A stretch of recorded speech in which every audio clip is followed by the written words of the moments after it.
you're listening for. To get access to personalized content for free, just search Ramsey Network in the App Store to find the answers you're listening for. To get access to personalized content for free, just search Ramsey Network in the App Store to find the answers you're listening for. To get access to personalized content for free, just search Ramsey Network in the App Store to find the answers you're listening for. To get access to personalized content for free, just search Ramsey Network in the App Store to find the answers you're listening for. To get access to personalized content for free, just search Ramsey Network in the App Store to find the answers you're listening for. To get access to personalized content for free, just search Ramsey Network in the App Store to find the answers you're listening for. To get access to personalized content for free, just search Ramsey Network in the App Store to find the answers you're listening for. To get access to personalized content for free,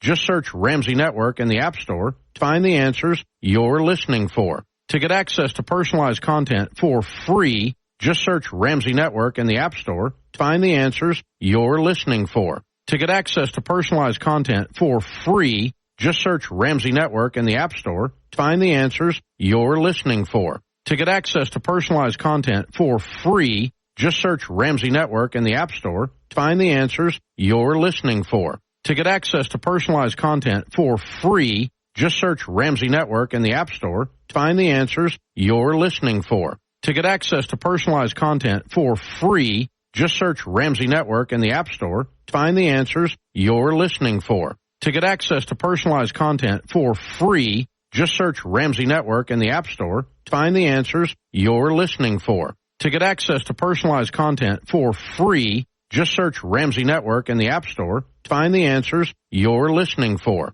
To get access to personalized content for free, just search Ramsey Network in the App Store to find the answers you're listening for. To get access to personalized content for free, just search Ramsey Network in the App Store to find the answers you're listening for. To get access to personalized content for free, just search Ramsey Network in the App Store to find the answers you're listening for. To get access to personalized content for free, just search Ramsey Network in the App Store to find the answers you're listening for. To get access to personalized content for free, just search Ramsey Network in the App Store to find the answers you're listening for. To get access to personalized content for free, just search Ramsey Network in the App Store to find the answers you're listening for. To get access to personalized content for free, just search Ramsey Network in the App Store to find the answers you're listening for. To get access to personalized content for free, just search Ramsey Network in the App Store to find the answers you're listening for. To get access to personalized content for free, just search Ramsey Network in the App Store to find the answers you're listening for. To get access to personalized content for free, just search Ramsey Network in the App Store to find the answers you're listening for. To get access to traffic report, he can do it in one word. Crowded. That's my thought going into the new tailgate season. Backed up. But we made it. We're here. We're here. We're here. In one piece, relatively. And the best news is, knock on wood, is that it looks like there'll be fans here enjoying it, and there are a million tailgaters who are not intimidated by the weather reports whatsoever. Not at all, Matt. Let's go, man. I mean, this is what it's all about right here. There's nothing like college football Friday night, Saturday. You walk around campus. I was walking the campus, my daughter's class schedule today. You could feel there's a different energy, right? You see moms and dads and the little ones who aren't attending class, but wanting to see what Michigan State University is all about, a gorgeous campus. But you see it. All we got to do is look right out here from Munn Field. You see all the green and white tents. Somebody's got a red one. It makes no sense. But you see all the green and white tents. The people, there's just a different feel for college football game day, where people want to be next to one another. They want to root with one another. They want to party with one another. They want to greet free sandwiches. That's why Tim was late. Yes. All those things are made up of football. And that's what I'm feeling right now. I'm feeling an energy that I think's been lacking for a while. And I'll tell you what, you hit the nail on the head with that, and I want to ask Alexandra, who I apologize, I am sweating profusely. I can't manage anybody wanting to be close to each other, especially in our booth. Alexandra Jaiwa from the Lansing Sports Network is with us today. Alexandra, you're an alumni. You went to school here. What are your thoughts as you return today? Yeah, I would say the buzz is exciting. Just bringing back a new coach, having the energy out. We've had the ability to be able to see Coach Smith talk, and it's low ego, high output. We continue to see that. The students are excited. The transfers have adapted well to the culture, to Michigan State, and we have welcomed them with open arms. So really excited to see what we do on the field, and excited to have the rookies and our veteran returning players too. It's nice to have you along, by the way. Alexandra is going to be making her debut. Had a chance to speak with former Spartan J.U. Culcrick, who was also made an appearance with Matt Shepard this morning. Yeah, he was great. Yeah, he really was. Good guy. Yep. And great interview. Can't wait to have your show, Matt. Is your mic turned up properly? Nathan, is his mic turned up properly, or is it my headset? Matt's loud. Alexandra's loud. I'm not as loud. I think now you're better. Loud. Oh, now you're better. I'm way too loud. Yeah, just ask my wife. There you go. Wanted to hear the dulcet tones. All right, let's jump into some football stuff, guys. Michigan State firmly entrenched in a reset year. It's time to remove the specter of last season, which, let's be honest, it is a specter, from the minds of the remaining Spartans and their fans. And we're going to start over with the new regime with CJS. And without delay, this is the best time to mention our Take 'em Back Michigan stat of the game, as it revolves around just that. Take 'em back. Let's take 'em back to 0. That's the stat. Matt, Tim, Alexandra, that's the stat. 0. No wins, no losses, no draws, no stats, no worries. Only focus today needs to be what's in front of them. Do you agree, Matt? Well, let me ask you guys this. And Tim, you've been doing this for a long, long time. There's a 3-word phrase that says, why not us?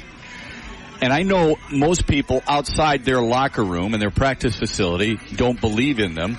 But in talking with J.U. Culcrick earlier today, I said, what's the goal? Because most people, if you talk to people, they'll go, well, after a struggle last year, I could see 6 wins, maybe 7. I've fallen into that trap too. He said the goal is always the same. You win a national championship. You win a Big Ten title, then you win a national championship. How realistic that is, I don't know. But I'll guarantee you this. There's a lot of people who didn't think the Kansas City Royals could win the AL Central this year, and by golly, if they're not challenging for it. There's a lot of people who 2 years ago didn't think the Las Vegas Knights would win the Stanley Cup. I'm not saying Michigan State's going to do that. I'm just saying Jonathan Smith has a clean slate. It's brand new. He's got 61 new players. He's got a chance to mold them any way he wants. This is the perfect chance to do it against the team you're supposed to beat before you go on the road and play an improved team from a year ago. Give them the opportunity to judge them based on a week-by-week basis. That's all I say. Jim? Well, there are two things that strike me. Is first of all, when Michigan State changes coaches or any other major school, it's usually in January after the bowl games. Mm-hmm. This guy's been around here as a head coach since Thanksgiving weekend. I mean, it seems like he's been here in my kid, because we've interviewed him how many thousand times. He went through when Tucker came here, it was right before spring practice, because D'Antonio waited to the bitter end. Right. And then, so Tucker, but how many of these coaches are named somewhere early in the new year, right before spring practice? So that seems a little bit bizarre to me, because even though it's his first game, it feels like he's been here long enough to get his retirement papers. The other thing is, that's a good point, though. It's really in important. The history of Michigan State, I doubt going into any season, any roster has as many as there are 61 new players on this team. Right. 61 players who are dressing today they're equal with us. Mm-hmm. We've never played here before. They've never played here before. So, and if I had a nickel from last Thanksgiving to today, how do you think the Spartans are going to do this fall in football? And at least I do, I sheepishly try to deflect that, because in all honesty, the only thing I go by is the schedule. So I say, well, right, I'm going to guess they're better in Florida Atlantic, and I'm going to guess they're better in Prairie View. So they're going to get 2 there, I would think. I think because those guys go through the portal as well. I don't know how much money they're paying all these guys. The quarterback's never played a game as a starter. He's 18 years old, and he reportedly is getting $100,000 a month. Okay? The world's changed around here. The world has changed around here.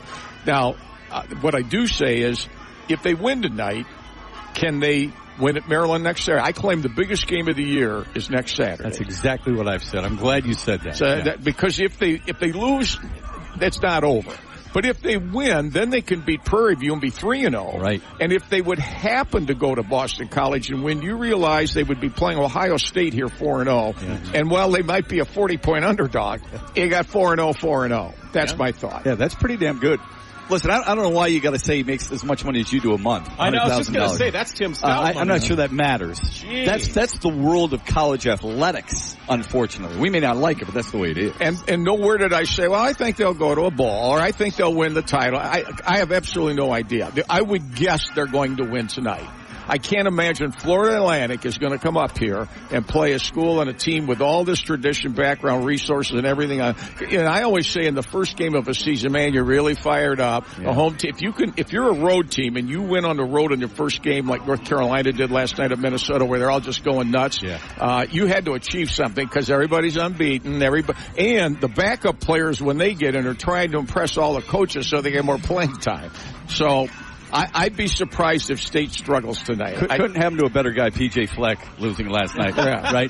The only thing I would say to that is remember what North Dakota State did last night, too. Yeah. They go into Boulder, and they scared the Jesus out of Deion Sanders and company, scored every time they had the football in the first half, and lost a close game. I'm not saying Florida Atlantic's like this, but their head coach, Tom Herman, he knows how to win. Well, exactly. I said that earlier today on the Huge Show. Our friend Bill Simonson asked me what my thoughts were, and I said, well, as Michigan State, you don't want to take this team lightly. Because the minute you do that, they like Tom Herman, who's had some experience and stuff, he's the guy's won. Alexandra, any thoughts on the stats? They continue to say when you can feel it, you can see it happening, and we continuously have seen both the rookies and the vets matching the same energy. And so that's why when we're going out on the field today, when we're seeing some of these transfers versus, again, those 61 players that have not seen this field before, we're consistently seeing throughout training camp the energy matching well. So I'm optimistic not only about this game, but again, to Tim's point about Maryland, and I think we're going to we'll be going 4-0, going against Ohio State. I'm calling it now. I don't know about Steve and Matt, but if you're around for 12 of these shows, I might finally learn something off this show. There's a reason we brought her along here. I might finally learn something. Well, that's their because the rest of these guys, you're not learning anything from me. And throw Brock in there too. I mean, because I hear that all morning. The only thing I would add to that, though, is that we don't know what Maryland is like. Sure. We don't know. No. Okay, what Boston College is like. We got a pretty damn good idea of what Ohio State is like. Mm-hmm. Michigan State's got a really tough 4-game stretch. We're all well aware of that. Iowa's supposed to be better, but they said that a year ago, right? Kate McNamara could get hurt again tomorrow like he has before. That's why I say, let's judge this team on week by week and see what happens. Absolutely. One by one. Oh, go ahead. No, I was going to say they were, they're saying that about us. And like Coach Smith said on Monday, right after their practice, this is a ghost team. And so just like we don't know necessarily about what they're going in with, they don't know what we're going in with. So, Steve, we have those hidden weapons. The irony of this is, I have no idea if they'll be 4-0, but let's just play it out and say they are. All these fans, you know what that tailgate show is going to be like if they're 4-0. But when Kenneth Walker was here in the 11-2 season, and they were undefeated, and they went to Columbus, and he's going to win the Heisman, and Michigan State, and man, they're just awesome. Well, Ohio State only led at halftime 49-0. Yeah. So, I mean, would that play itself out again? I don't know. To the Tom Herman point, he's played it. He's coached here before. He was with Ohio State, so he knows a little bit about the lay of the land in here, coming in here. Do you guys think? Here's what I'd ask you. When you see that and you see teams or players who come into a new environment, all right? They've had a chance to adjust to the school, to the social aspect of it, to their teammates, to the playbook. Why do you think it would matter if they go into Michigan State Spartan Stadium and play for the first time ever? Why is that a big deal? I just think the culture here, Alexandra, you went to school here, like I said. I think the culture here in East Lansing is, and when you're part of Spartan Nation, it's something special. It's like J.U. said to you earlier today, and we've heard him say it before. You can go anywhere in this country or the world and say go green. Somebody's going to say go white. Mm-hmm. It's special here. It's just that special. Spartan Nation is just a special thing. And I think, you know what, too, there's not a single school that I would say in the Big Ten that has overcome adversity the way we have. And the fans, you could attest that Spartan fans are, loyal, if not more loyal than the Lions fans were, the real Lions fans, the ones where we were barely getting a win throughout the past decade. And the fans that you walk in and you feel the energy and you see how passionate we are about our players on the field, whether they're incoming transfers, whether they are just getting their first start like Aiden Childs is. We are consistently passionate, and we embrace them and open them with open look, open arms. I feel that in going in there and watching the game with my daughter over the last couple of years. I don't sense it from the student body as much as it should be. I don't think they do a great job of drawing enough students here. Who that's to blame, I don't know. But I can tell you this, in going into that stadium the last 2 years, I was stunned at the amount of seats available to students. So you said that earlier with me last weekend when you and I were talking on the Lansing Sports Network Insider. Tim, what are your thoughts on that? Specifically on what? On the student body maybe not embracing hot dogs were getting delivered here. The student body maybe not embracing Spartan Nation as much as. Well, I think the world's different. Yeah. I mean, I just think the world is. I think students today, collegially, have got a lot more on their plate than we did when my kids got done going to school. For sure. Yeah. I mean, I just think there's a lot on their. And the world isn't cheap. I mean, it just you going to school here or any place. Man, it's not cheap. It's. I mean, the irony is, but I've seen this at Michigan too. Tonight, the east part of that upper deck's going to be empty till there's 5 minutes to go in the first quarter, and that's assuming there's no rain. And they'll come wandering in there, and because security here is very careful letting these students in. They can come, but they don't need any hassles with the world we live in today. And I'm amazed how much improvement and how polished Michigan State security people are with these metal detectors getting people in and out of this place in a timely fashion. Because when it started, it took, the lines out here forever. Well, now, if you know what you're doing, you can get in here and get into the stadium on a time. Now, it's like anything else. When Ohio State's here, there's going to be more student interest. Right. When Florida Atlantic's here, there probably is not quite as much. When Prairie View's here, probably not as much enthusiasm. Yeah. And then when Michigan was in here last year and it was 42-0 in the third quarter, I mean, I don't know how many times I could hear Go Blue running around the stadium, but I heard it quite a bit, which is understandable in the world we live in today. So. I'm falling somewhere in between Alexandra and Matt's comments, and here's what I'm going to say, Matt, and this is about as controversial as I'm going to get. What we had to deal with the last couple of seasons wasn't necessarily great. Right. So if you see a drop-off in student participation, perhaps it had something to do with the coaching culture. I can tell you from people on the street around here, it wasn't a whole lot that the previous coach did to endear himself to the fans. You've got a totally different environment with Coach Smith. No, I get it. I think Coach Smith is building a different environment. I think I that's do what too. We'll see. I thought he was the perfect hire. I don't disagree with that. I've been around it too, and I understand it. But that same coach also won double-digit games and beat Michigan absolutely not too long ago. Yeah. I'm used to seeing this place packed, and the last couple of years to me have been disappointing from an attendance standpoint, from a student body standpoint. Look, there's a lot of people disappointed at Penn State. They still go. Yeah, okay? Absolutely. So there has to be, I say this all the time about the Tigers, for example. There's got to be an expectation. Yeah. You want to settle for this middle? Go right ahead. I want this. Yeah. Okay? There's not many programs in the country, not the Big Ten, in the country that have legitimate chances to win national championships in football and basketball. This is one place. I've said this consistently for the past 15 years.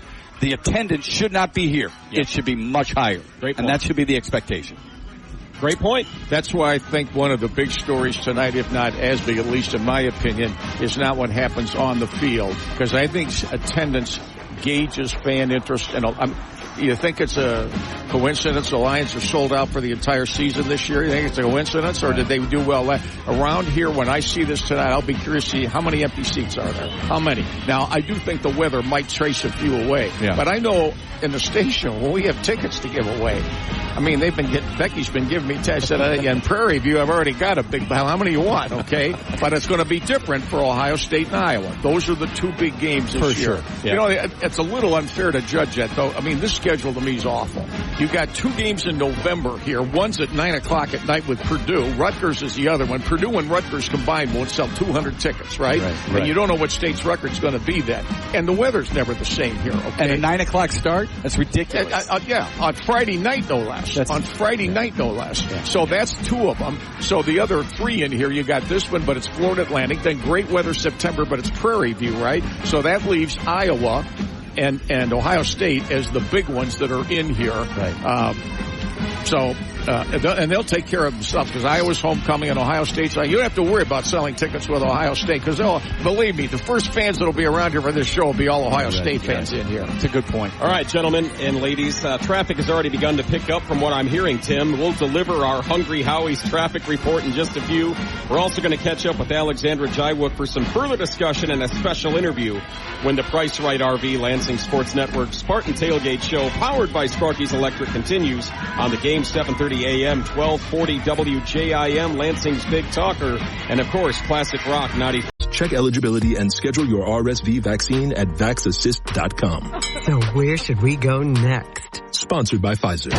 Another season of Michigan State Spartan football is back on Lansing's Big Talker, 1240 WJIM, and Classic Rock 94.9 MMQ. Never miss another touchdown again, on the air and in the free Lansing Sports Network app. See game times and more in the Lansing Sports Network app. It's time for another game day weather update. As MSU begins its new football season tonight, we are keeping a very close eye on the forecast, as some scattered showers and thunderstorms are possible this evening. Now, the good news is that all of the rain would move out before the game is done, but we'll keep an eye on the sky and make sure you pack the rain gear, because some thunderstorms are... They're kind of a big deal. Pick up a large with your choice of flavored crust for $14.99 each. Order today on HungryHowies.com or download the app. Hungry Howie! It's time for another game day travel update, delivered by Hungry Howie's. Traffic is slowing up a little bit. 496 going eastbound between Cedar Street and 127, right where the construction is. Also coming into campus from the south side, 127 northbound all the way back to the Holt Road exit, up to 496 and up to Grand River, Trowbridge Road to Grand River exit as well. So motorists, take your time wherever you're going. If you know a back way to get into East Lansing for the big game, take that. That is a look at your traffic. Your game day travel update is delivered to you by Hungry Howie's. This is the Lansing Sports Network Spartan Tailgate Show, presented by Price Right RV, with the Dean of Sports, Tim Staudt, and Steve Goff. Now, from the mobile Sparky Electric Studios at the stadium, this is the Lansing Sports Network Spartan Tailgate Show. And alongside with us today, we've got Matt Shepard and Alexandra Jaiwook, Tim Staudt, myself, Steve Goff, here at Munn Field on the outskirts of Football Church, Spartan Stadium. LaFontaine Chrysler Dodge Jeep Ram is our small business spotlight this week. LaFontaine CDJRLansing.com, home of the family deal. They're busting inflation and bringing 2018 pricing back. You can lease a new Compass for only $199 per month. Visit LaFontaine CDJRLansing.com. Don't you love seeing the kids with all the Michigan State gear and throwing the football around? And, just running routes. I saw a little guy over there wearing number 18 in green, and he's got a helmet with a visor on. Yeah. How awesome is that? That's so sweet. And here we are. And you can also visit LaFontaine and ask for Dalton. It is a beautiful day. Kids are out here playing. Some call it the woodshed. Some call it football church like me. Been host to some great football in the last 101 years. Hey, a nearly 70% win percentage at home for our Spartans. And today, nice. They're hoping to see a big debut for Coach Jonathan Smith and his new look offense and defense. Fellas, in the meantime, no stranger to this campus is our colleague and MSU grad, Alexandra Jaiwook. Alexandra, you had some time to speak with former MSU player J.U. Kaltrick this week for our Alumni Hall Alumni of the Game. J.U., you are a Big Ten All-American as a freshman. Your junior year, you were captain, another All-Big Ten mention, 21 touchdowns your senior year. And, as a Spartan alum, I really want to hear just what brings you back when you step foot on the field, whether that's a specific play or game. Kind of walk me through what brings you back. Yeah, one of the biggest things, being a former player, anytime you step into Spartan Stadium, it's something that's truly special. It's, hallowed grounds, for former players, and the atmosphere that Spartan Stadium creates, and it's special playing in Spartan Stadium under the lights as it's going to be for this game coming up here. So it's always just a really good feeling stepping in the atmosphere and what the fans bring. Being a Spartan, you're part of the fan base, all your life, and no matter where you go in the world or in the country, you can say go green and someone else will say go white back to you. We hear the term Spartan Dog getting thrown around a lot, and especially for you as an alumni, as a player on this field,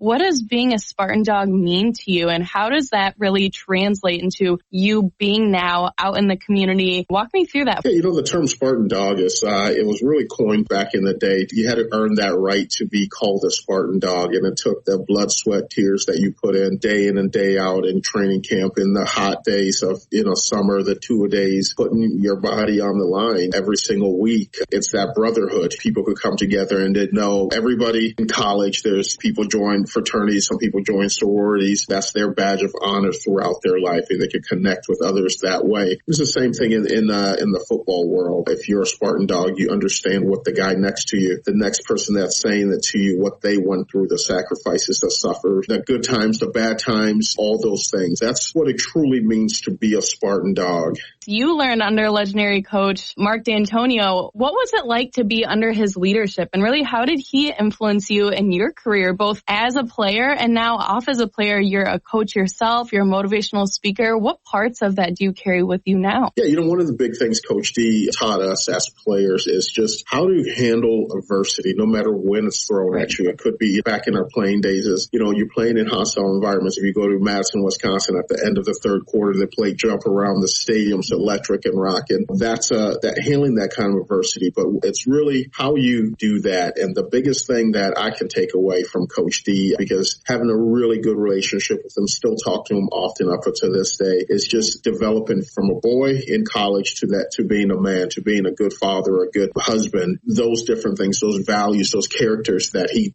instills upon you that's beyond the game of football that you can use in the game of life. Those are some of the things that Coach D'Antonio instilled, and he loves and prides himself in the relationship that he has with his former players. And I think, you talk to all his former players, there's always something different that they'll take away from him, but there's always that one thing in common, that love for Coach D'Antonio that everyone has. Now that training camp is done, what's going to open up for us under Coach Smith's leadership? Yeah, I think Coach Smith is the right guy for the job, and you got to give a shout out to AD Alan Hallard for identifying the right person for this role, because Michigan State was in a bit of embarrassment. It was a bit of sense of doubt of where the program's going to go, and I think Alan did a great job in leading the program back and by identifying Coach Smith and the staff that Coach Smith has brought with him. These are guys that truly want to be here as Spartans. They're guys that want to be part of the program. This is not a stepping stone for them. And they're instilling those into players, building a foundation, and I think that's what Coach Smith is doing. And I think it should be, people, Spartan fans should be excited about this season coming up, because I think there's a lot of good opportunity out there in front of us. These guys are going to go out there and they're going to fight. They're going to give everything that they have to each other, more importantly, and then to this fan base. Kind of wrapping up here, we have an Alumni Hall question of the game from Kara L. JU, she wants to know, just wrapping up, if you could have played any other sport besides football, what would you have played and why? That's a good one. Growing up in Africa, and then I played a lot of soccer. So playing soccer, I didn't play football till I was in 9th grade. And the only reason I played football is because I went to such a small high school, graduating with 26 kids, that we didn't have a soccer team. We only had a football team. So definitely would have been soccer. I loved the game of soccer, played it all the way till I was in 9th grade. So I think it would have been soccer. All right. I would not have guessed that. I was personally thinking track just based off of your athleticism, but that goes hand in hand with soccer. But thank you so much, Shay, for coming on. Thank you to our sponsors over at Alumni Hall. For the fans, good luck to all the players on the field today, and go green. Go white. All right, Alexandra, great job. Your first interview. I love it. Thanks, Steve. Yeah, JU was a lot of fun. That surprised me at the end there, just like her. I mean, soccer? Yeah, I wouldn't have guessed that. He's good. You know who his good friend is? Ryan Miller. Ryan Miller. Yes, that's great. Can you imagine? He's really good. He does a good job. That was a nice interview. Can you imagine being on the soccer pitch across from JU golf? I would be terrified. He would beat the hell out of you. Yeah. Wouldn't he? More like rugby, honestly. No. Yeah. Those arms, man, coming right at you full-fledged. Mm-hmm. Tim, what do you remember about JU Colfrick back in the old days when he was here? Oh, you don't have your headset on. Tim's just looking for hot dogs. Just let him be. He's on a never-ending quest. I don't know how to put these on. Yeah. I remember the hot dogs are coming. He's don't used to worry. an earpiece. I remember very well. He had a name that was hard to spell. That's what I remember the most. And he's the only Jehu I think who's ever played sports at Michigan State. Very friendly guy. Yeah. Great dude. Very friendly guy. Arms as big as you can imagine. I mean, Kind of like as big as my head almost. Yes. What did you talked to him earlier today too, Matt? What were your thoughts about I think he's really engaging. I love his energy. To be honest with you, before I researched the interview, I didn't realize he held the single season record for most touchdowns by a running back with 21. I love his spirit, and I love his expectations, like we talked about in the last segment. He's a type A, but he's a softer spoken type A. Most of these guys are. And I think it's going to be, you can learn an awful lot from him. So I really enjoyed the conversation. Yeah, and I enjoyed hearing it. And I enjoyed your interview, Alexandra. And I know that he mentioned getting a chance to play for Coach D'Antonio. Yeah. What were your thoughts on that? I mean, I think Coach D'Antonio is more like Coach Smith than most. Yeah, well, I mean, he hit it, right on the head, just calling out. We did face some adversity years, and being under Coach D'Antonio, they have some very similar resemblance in terms of ego and how they expect their players to present themselves, both on the field, both in media, both with the fans. And so coming from, in Africa and coming from where JU came from and now being able to bring that over to America, now being a sports analyst, being a motivational speaker, a lot of what D'Antonio did to instill in these players paved the way for both JU's career as a motivational speaker, giving back to the community with his high school coaching. And I think that's something that we, again, continue to see with Coach Smith and the same set of expectations for his players as well. Steve, what happens next week if between now and next week Alexandra gets hired by ESPN's Game Day? Well, hey. Then what are we going to do? Well, we'll have to, Spartan mentality. Next person up. We'll have to go grab Shep again and bring him up. Don't take this the wrong way. I've seen the cast of characters on this thing for 27 years. Usually we have people have trouble putting sentences together, Hey, listen, there's a kid in a helmet right out there who's trying to be the next Kirk Cousins. You could bring him over. Yeah. Oh, no. He's on my list of alumni to interview. Don't you worry, okay? We've got him already. Him, Jaden Reed, we're working on it. Man, I'm feeling a little out of my league right now. Me too. Speaking of Alumni Hall, though, in our Alumni of the Week, we have a pair of tickets to the game. We sure do. So let's ask people to come up to the booth. If you're still looking for tickets on your way into the stadium, let's go and come on by and tell Alexandra. Great interview with JU. Yes, and you know what? On that note, too, we're giving away $50 gift certificates for the Alumni Hall Question of the Week. So make sure for every home game, you're tuning into Alumni Hall's Facebook page, getting that question out there, your chance to win a $50 gift certificate, and then, hey, stop by our booth. Let me hook you up with some tickets for tonight's game, okay? All right, Price Right RV MSU Football Tailgate Show brought to you by Sparky's Electric, Hungry Howie's, Coors Light, Quality Tire, Alumni Hall, and Hager Fox. Back after this.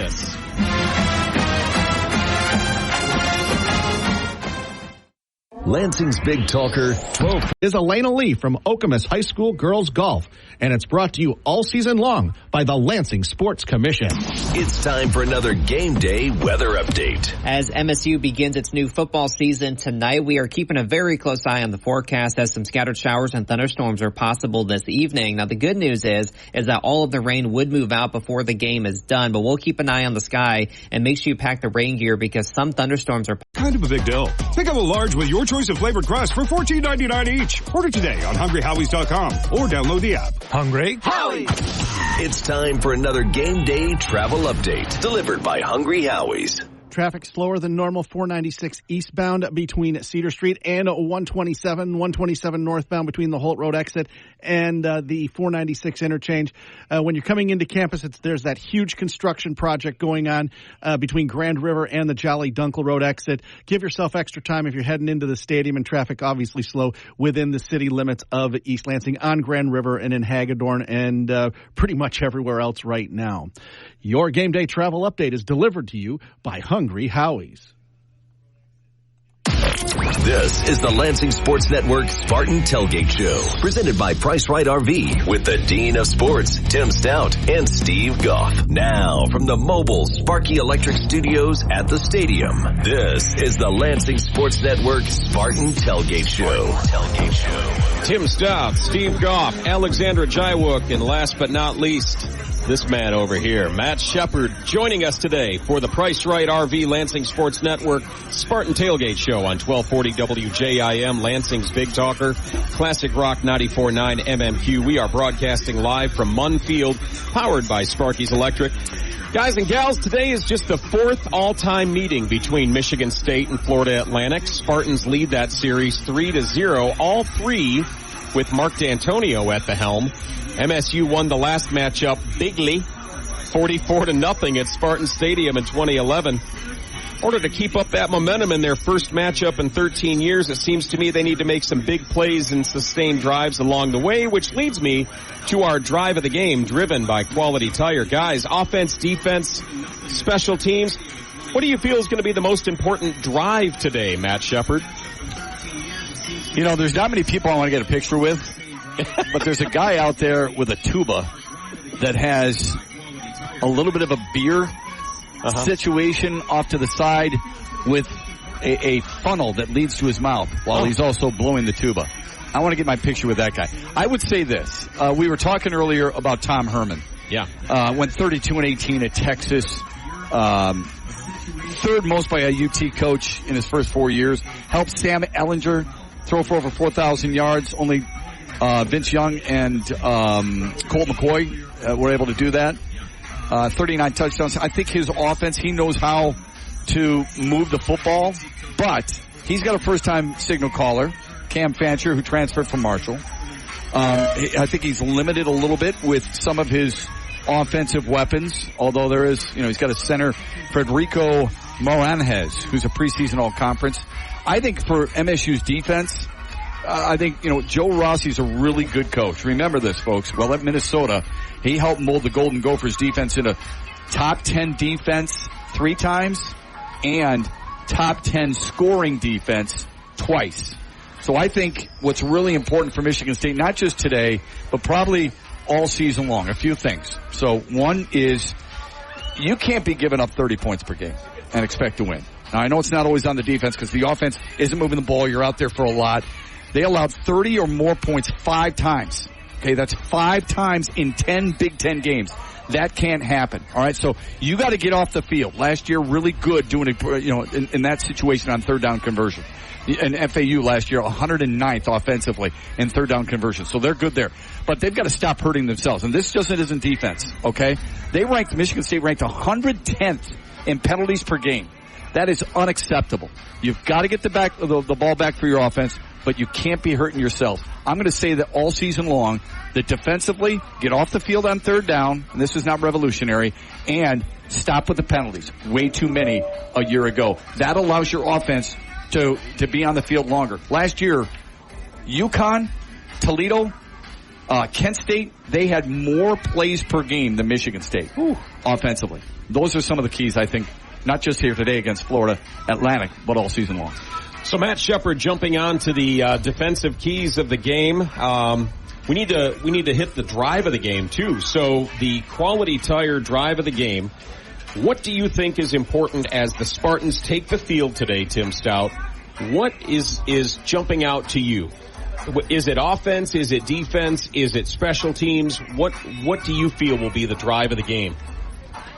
Well, there's so much that goes into this because, first of all, with a new coaching staff and a brand new quarterback, among everything else, and 61 new players, what is the game plan to begin with? I mean, are we gonna? What's the first play from offense? Is it Nathan Carter just up the middle? Let's see if we blocked anybody. Is it we're going to have this guy sprint out because this guy's got running ability in Aiden Childs because of his athleticism? Or we're going to throw the ball downfield, which I don't think you necessarily need to do in a game like this. I mean, I hate to say it because it's so cliche-ish, but if Florida Atlantic's going to stay in the game, does that mean Michigan State's got to help them with some of the things that Matt talked about? We're going to have drive-killing penalties. They're going to turn the ball over. We're going to give them a couple free ones. I'll be curious to see how they use Childs.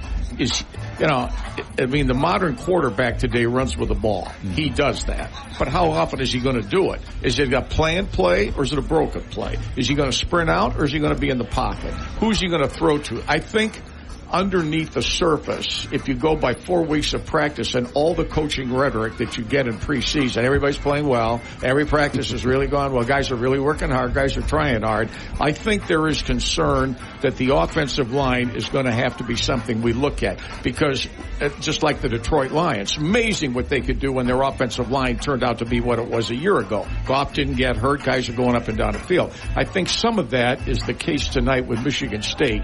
Can they protect this guy? And depending on how well they do that, that's going to make him available, in my opinion, to kind of do what he wants to do. My guess is they're going to be conservative with him. Why do you have to be wide open to beat Florida Atlantic? And the other hand, this guy's 18 years old. He's not 19. Right. He's 18. All right, think about that a minute. Yeah. What is he, 3 years from voting or whatever? I mean, he can't go out with the fellas after the game and celebrate. He can't do that I know of. So what do you? And I'd be curious with the new coaching staff. What are your expectations for him tonight? Yeah. If he has a good game, what would constitute a good game besides just winning the game? Okay. Alexandra?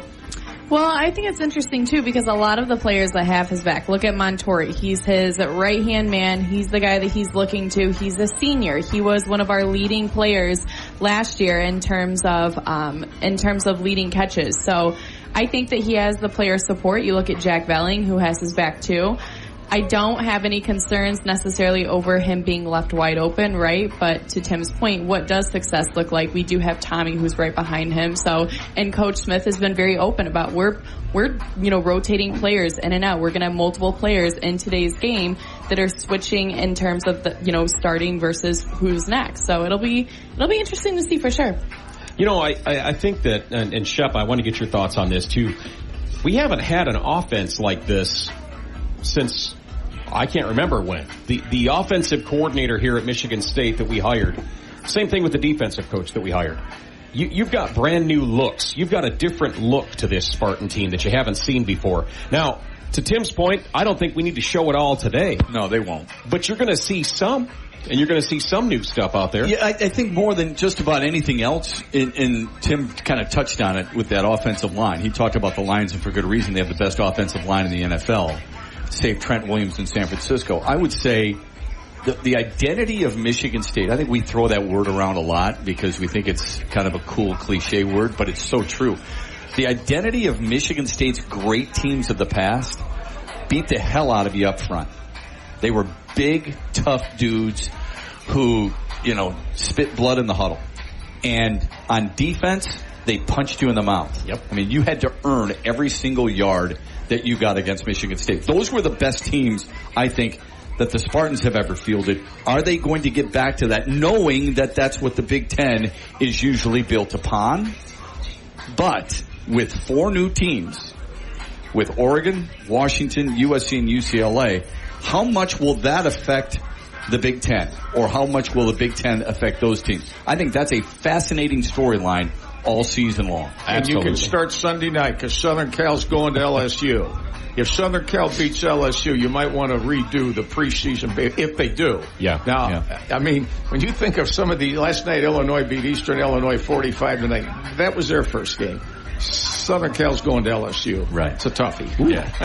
Yeah. There's a big difference in that Sunday scheduling. night. That's kind of a toughie. You like that as a fan, but if you're a coach and an AD, I think you shake your head violently at that and say, why are we doing this? But now, it's the more of this is coming because these networks are going to tell you who you're going to play, when you're going to play. You guys won all this media money to pay the name, image, and likeness. Right. You won all this money. Here's who you're going to play, and this is when you're going to play. And the fact that there's now 12 teams, and eventually that's going to expand. That's going to. So eventually you're going to get it to 16 teams. So the first week loss at LSU doesn't hurt USC as much as it used to.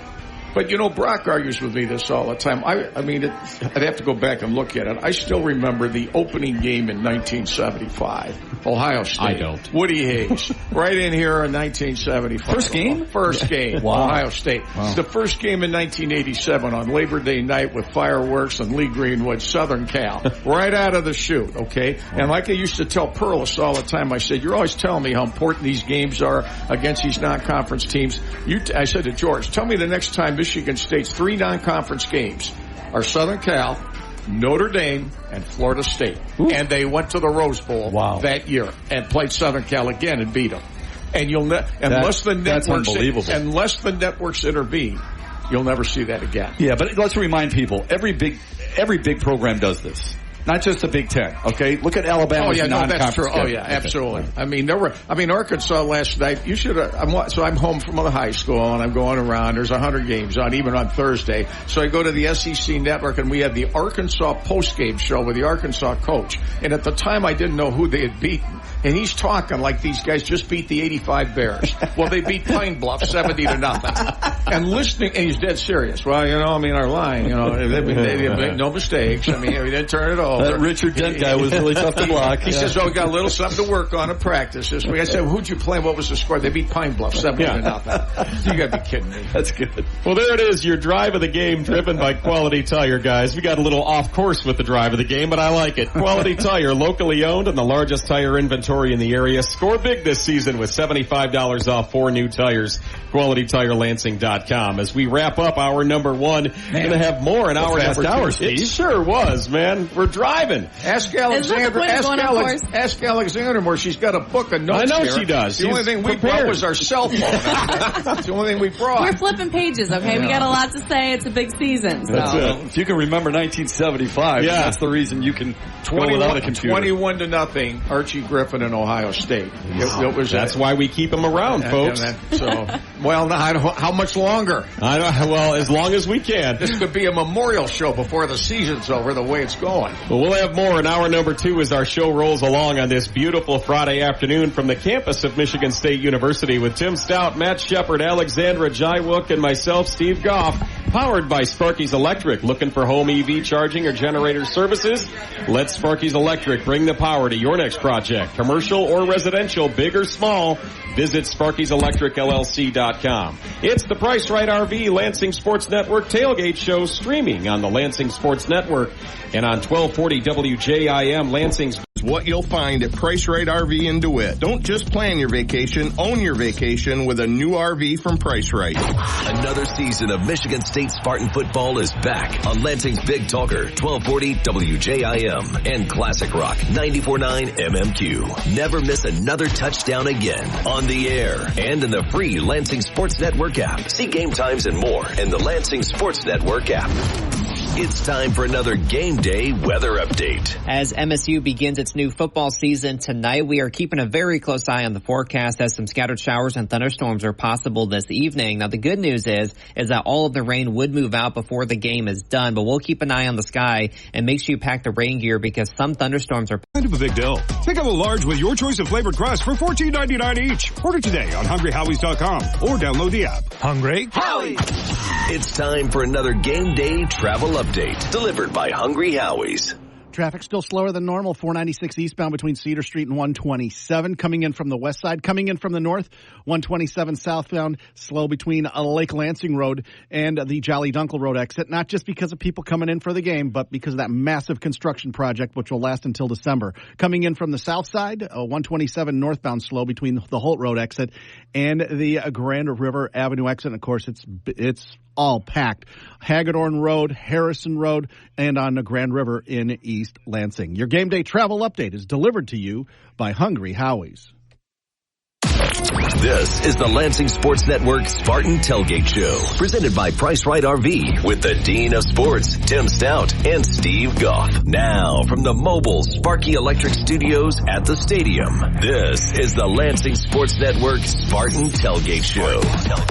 Matt Shepard from the Michigan Sports Network, Alexandra Jaiwook from the Lansing Sports Network, and myself, Steve Goff. The Dean of Sports, Tim Staudt, has brought along a special guest. First, before we introduce our very special guest, Tim, women's soccer doing pretty well this year. They're loaded. They're absolutely loaded. I tell you what, if you'd have told me a few years ago that Michigan State women's soccer, from where it was to where it is today, 2 back-to-back Big Ten titles, of running the national title, and they're all excellent students. It's a good sport to watch. They filled the soccer stadium over here. Good for them.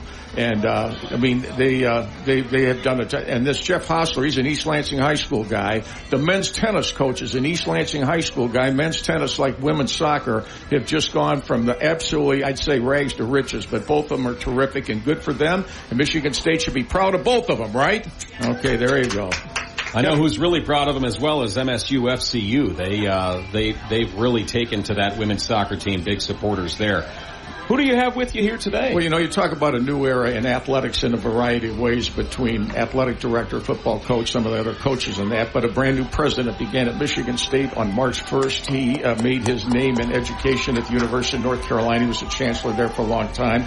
And Kevin Guskowitz is here to join us. And not that he needs my approval, but I said to him, I'm amazed at the positive influence I've heard from the general public since he has been here at Michigan State. Kevin, welcome. I know you've been welcomed, and I know you've got your feet wet here, but this is your first football game experience here at Michigan State, right? Absolutely. Pretty exciting tonight, and a lot of energy out here, and a lot of walk the sidelines, and a lot of football games during my sports medicine career, but love doing it as the president of Michigan State University. So you were at a wonderful school, the University of North Carolina, a variety of ways, and had a long career there. What interested you at this point about coming to Michigan State? Well, Tim, this is a passionate public university. We've aimed at it since that from day one. We stepped on campus last November 3rd, 4th for that Nebraska game. Not the best football seasons here in East Lansing, but we came on campus and experienced a great victory against Nebraska that weekend, and it just felt right. It's an amazing atmosphere, and we're going to rock it over there tonight at the Spartan Stadium. So you went through graduation in the spring. You went through a summer here with massive renovation a variety of ways on campus, which does happen here every year. Now 51,000 students have arrived here in the last couple of weeks. Through all of these different transitions, has anything surprised you about the transition here, even though you've had experience at North Carolina? We welcome the largest incoming class at Michigan State University this year. Last year was a record-setting number of undergraduates. More students studying on our campus today than ever in the history of the university. It's a place that people want to be at. It's surrounded by our world-class faculty and researchers.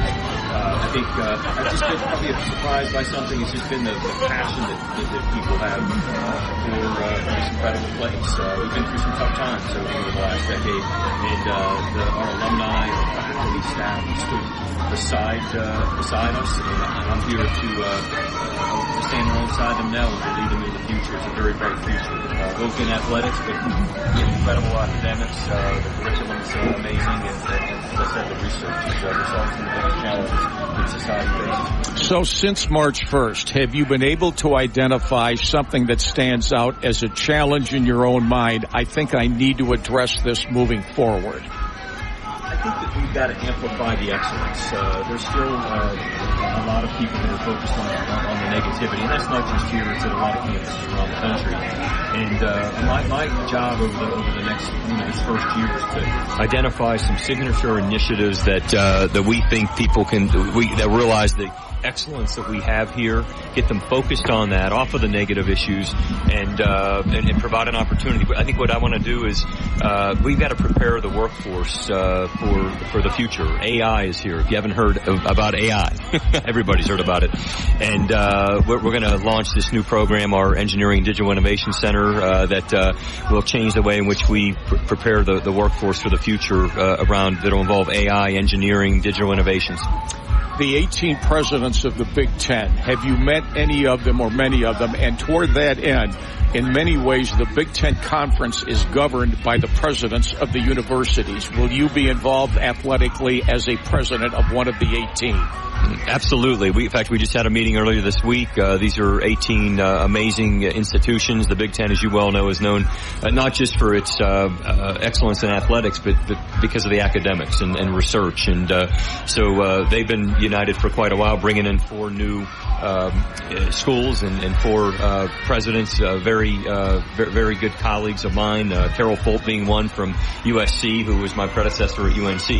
And so we have a long, lasting relationship. And so it's going to be great to bring on the 4 new schools. And but we're part of a community now of 18 schools, and the landscape of college athletics is changing dramatically, as you know. Generally speaking, the issues in athletics at North Carolina, that's an ACC school, do they mirror in any way the issues in athletics at Michigan State, or are they completely separate just for a variety of reasons? No, I mean, I was fortunate to be in an incredible place there for 27 plus years, and I would say, UNC Chapel Hill, very similar to these Big Ten schools.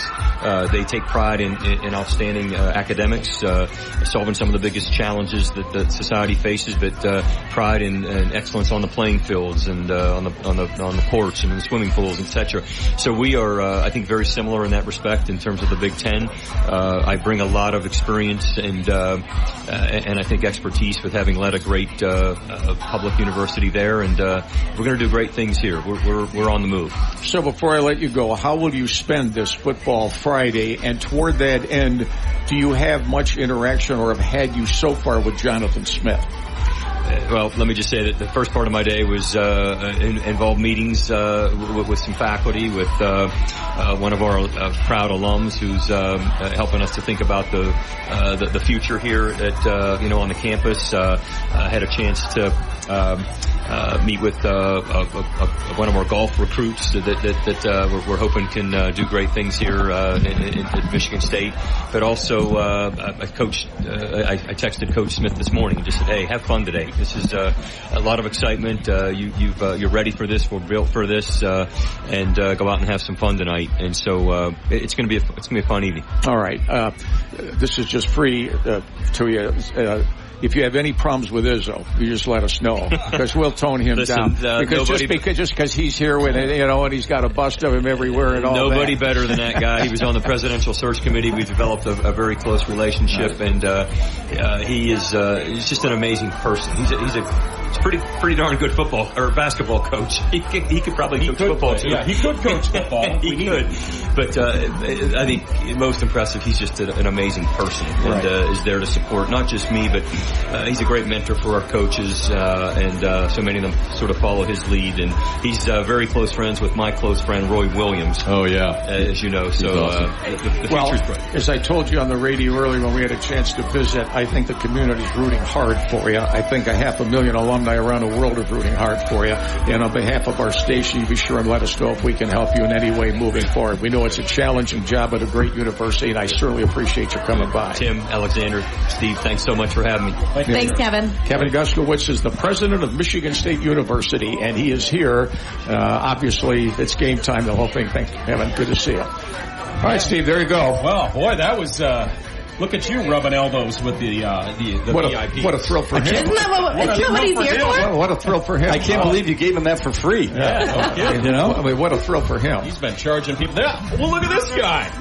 Now, Tim. That's classic. This is free. You're attracting more people here. Is this my friend? Alan Haller is here. Is this Alan? Hi. Mr. Haller, good to see you. Good to see you again, Alan. So, 2 things on, you guys talked to Alan a little bit. 2 things. We will. He got married this summer, and he just got home from the 11-day trip in Spain with the basketball team. So he's had a pretty good summer. Very good. He's had go right into there, right in the middle of that, awesome, right there. So Matt Shepard, Steve Goff, Alexander's right here. Okay, we have Michigan State. Matt, go ahead, ask some questions before you take. No, it's okay. I mean, we let Tim lead the way, if you will. Well. So, those are 2 big family events, right? Getting married this summer, and then at the same time, they went to Spain. I assume it was a great trip. That's what everybody tells me who went. It was a phenomenal trip. The student athletes had an absolute great time, played 3 games. We had some donor friends on the trip as well, and it was just a great experience. And yes, I did get married June 28th. Congratulations. Yeah, I'm excited. We moved out to Optimus from DeWitt, and Now, what was the problem there? Well, my wife works in the Canton area, so it gets her on 96 a little faster. Did you go on a honeymoon yet? We did. Was Spain part of it? Spain was work. I heard there was a couple people's honeymoons on that trip. Yeah, it was, I actually did work with Spain. It was 10 days of sightseeing and learning about each other. That's cool. Let me ask you this. Why do you think trips like that are important for student athletes? A lot of things. I mean, one is to see something different, especially when you're going internationally. Sometimes we get locked into the American way of doing things, whether that's how we treat people, how we talk to people, customs. So to be able to go overseas and see that, but then a bonding experience like that, to be together on bus trips, plane, hotel, and learn little different things about each other, was awesome. Cool. It's a different world, Alan. When you played here, there were not 61 new Spartans playing their first game as they are tonight. What an adjustment, huh? Yeah, I think, my class was maybe 18 players. Out of that 18, I think me and Courtney Hawkins were the only new players that would have played. So 61, and a lot of those players are going to play tonight. Yeah. And that turnover is not from 2 years ago. That's literally from the spring. And so Coach Smith has had, 3 months, 4 months to really get this team molded into a way that they're all aligned and working in the same direction. But I've been to enough practices, Tim. I'm really excited about what we'll see. I can't guarantee a win, but I can guarantee you that a good product and our fans will leave the stadium feeling good about things. I told him before Matt gives you a question, the irony of this season a little bit is Jonathan Smith, it's his first game, but he's been here since Thanksgiving. And a lot of coaching changes at this level coming there in January after the Bulls. You get right into spring practice. It was that way for Mel Tucker after D'Antonio quit in that. So while it's his first game, I kind of feel like he's well known by a lot of people just in the 8 or 9 months he's been here. The anticipation, the build-up for him must be amazing. Yeah, absolutely. We are fortunate to be able to do a search the way we did it. It's not traditional to have an entire football season to do a search. And then, we played Ford Field against Penn State Friday night. The next morning, I kind of knew what was going on, but it wasn't a done deal. And Jonathan and I talked about 10 o'clock that next morning, announced it, and he was here Sunday. And he's been here ever since. I am fascinated by this because you played the game, so you know what leadership is all about, right? And people lead in different ways. What do the best leaders have?